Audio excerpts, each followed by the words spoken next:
Soy Mercedes, trabajo en una empresa de conservación y restauración que se llama Fénix Conservación. Yo y mi compañera llevamos más de 20 años trabajando en la empresa y hemos trabajado más o menos por la provincia de Burgos, pero concretamente ahora que nos atañe en la Catedral de Burgos. Llevamos hace muchos años que empezamos a trabajar allí, hemos hecho más de 11 retablos en 4 capillas y muchas piezas que ahora están en el Museo de Burgos. Normalmente trabajamos para empresas o para instituciones, pero la Catedral de Burgos nos toca más de directo porque es algo perteneciente a nuestra ciudad. Desde que yo empecé a trabajar fue mi primer punto de trabajo, la Catedral, y desde ahí se me ha generado un poco de sentido motivacional, ¿no? Un poco para la idea de es mi top 10, ¿no? De la restauración.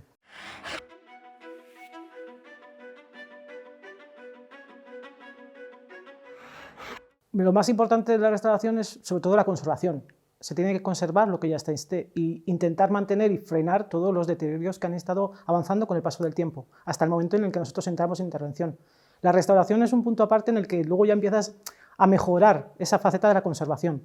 Nosotros para conservar necesitamos eso, es frenar cualquier deterioro que se ha producido pues, por la humedad, por el cambio del tiempo, por incluso acciones que hace el hombre, para que luego a la hora de conservación de esa pieza y a la hora de restauración se mejore no solo estéticamente, sino en el futuro para su mejor estado de conservación, claro, al final es eso.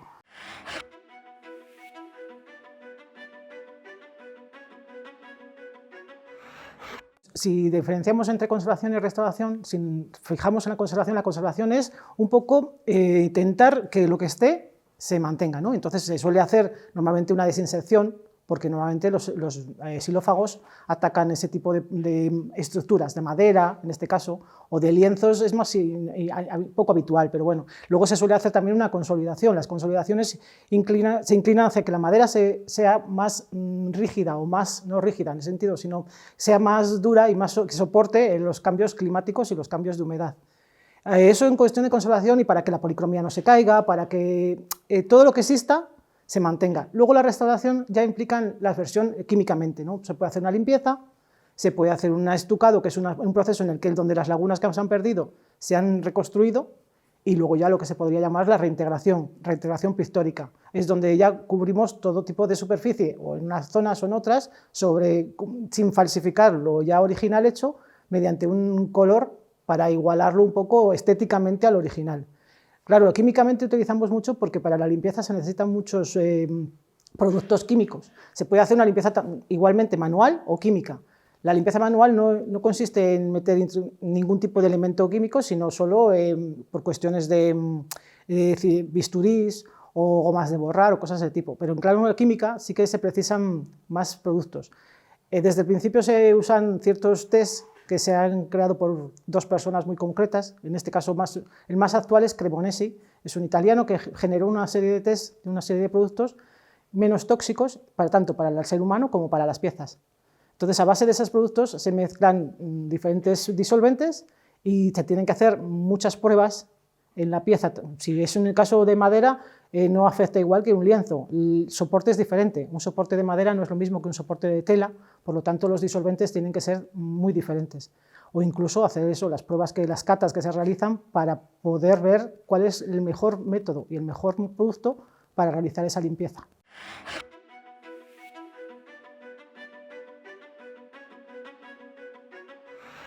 Sí, dependiendo si es una obra soporte de madera o una obra de soporte de lienzo. En la catedral, aparte de esos 2 soportes, existen de piedra y eso, pero en este concreto, el soporte de madera se utilizan muchos productos. O sea, es que desde el agua, que es un medio muy básico, pero a la vez muy complicado e incluso muy peligroso, si no lo sabes dominar, hasta productos como white spirit o acetonas o alcohol, ese tipo de cosas. Claro, todos tienen su proporción y todos tienen sus medidas. Eso siempre hay que valorarlo según un test y según las catas que se realicen. Aparte de esos productos químicos, se pueden utilizar en versión fría, caliente, mediante geles, mediante papetas. Existen mucho tipo de formas de hacer el medio por ese diluyente. En cuanto a mecánicamente, mediante bisturís, escalpelos o incluso microabrasivos como pueden ser pequeños tornos, las gomas de borrar, que también es un elemento muy importante. Todo eso basándonos siempre en el componente que tenemos que usar, o sea, el componente en el que consiste la pieza. Si es una pieza como dorada, una pieza de pintura policromada, todo tiene que ver tanto el soporte como el material que está hecho. Y para ello nos ayudamos de otro tipo de análisis. Y por eso la restauración es un trabajo multidisciplinar. No solo estamos los restauradores, sino también los químicos, los físicos. Hay muchísima gente que está dispuesta a ayudar alrededor porque la obra es muy importante y, por tanto, tiene que haber una cooperación entre los diferentes estudios. Los fotógrafos son muy importantes también en este caso.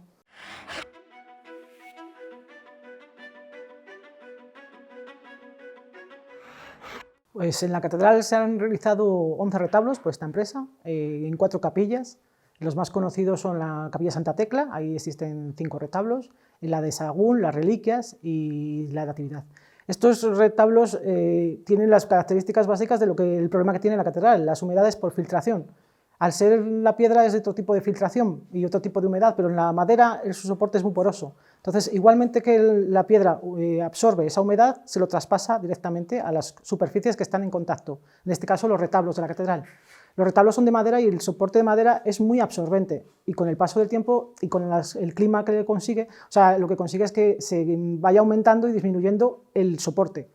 Entonces, la humedad que entra en invierno o cuando hay más temporadas de lluvias es diferente al calor que puede generar en verano. Entonces, esa tensión es la que produce los movimientos en la madera. Esa tensión en la madera se generan movimientos en la pintura, que hace que se caiga la pintura y se deteriore. Entonces, claro, en la catedral el mayor problema que teníamos es eso, que las humedades habían generado tanto movimiento en las maderas que se habían caído muchas de la policromía. Entonces había muchas lagunas de policromía e incluso muchos problemas de pérdidas de madera, de soporte, porque esa humedad hace que también proliferen los organismos, microorganismos, entonces los xilófagos atacan al soporte y de hecho, claro, se repercute en que ese soporte esté dañado. Entonces, en la catedral lo que hemos hecho es intentar frenar ese tipo intentar ayudar a que la humedad no siga avanzando, y una vez que ya está deteriorado, lo que hemos intentado hacer es reconstruir ese tipo de problemas. Sentando la policromía es lo más importante, porque la policromía estaba suelta, el soporte queda más degradado y la policromía queda más pululenta, entonces son 2 capas que no se sujetan, entonces se superan, o sea, se sueltan. Entonces al final lo que se intenta es unir ese tipo de capas, mediante los asentados de color o las consolidaciones importantes en la madera, que hay que consolidarla para que sea fuerte y pueda mantenerse estable. El desinsectador es muy importante también para eliminar todo tipo de microorganismos. Y una vez que estaba la policromía estable, el soporte estable, es cuando se planteó ya la reconstrucción en caso volumétrica. Si en el caso que existían piezas como molduras o elementos seriados que no tendrían confusión a que faltaran, que no fuera una falsificación, sino que son series, entonces en ese tipo de elementos sí que se ha reconstruido.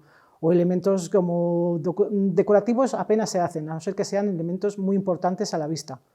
Luego, después de esa reconstrucción volumétrica, lo más importante era el estucado. El estucado es una base que se da, igual que se hacía originalmente, de yeso y cola de conejo.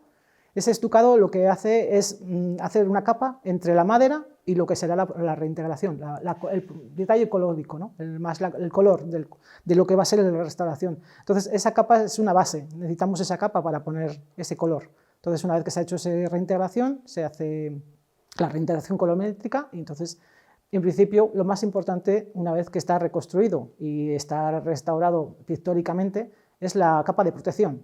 O sea, la capa de protección consiste en dar un barniz a todo este monumento o todo este retablo para que no ataquen tanto el tema lumínico, por ejemplo, la luz es algo muy importante para que deterioren los pigmentos, o para la humedad, o incluso solo estéticamente, para que se vea mucho más colorido y se vea como en origen podía ser.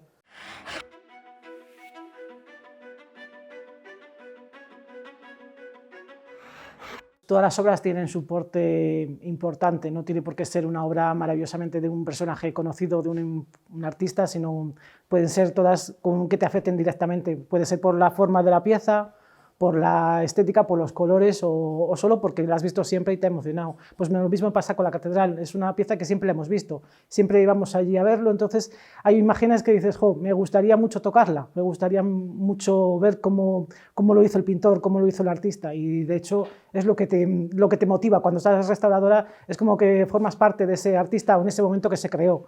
Es como si fuera su mano en el nuevo momento del siglo XXI, pero bueno, es una cosa que a lo mejor solo se queda un poco idílica en la mente, ¿no? Porque un restaurador realmente solo es un artesano de algo que estás intentando construir algo, restaurar algo de algo que ya se hizo, ¿no? Pero bueno, en general es algo que te toca mucho porque es una pieza que cuenta una historia y esa historia te gustaría saber qué pasó.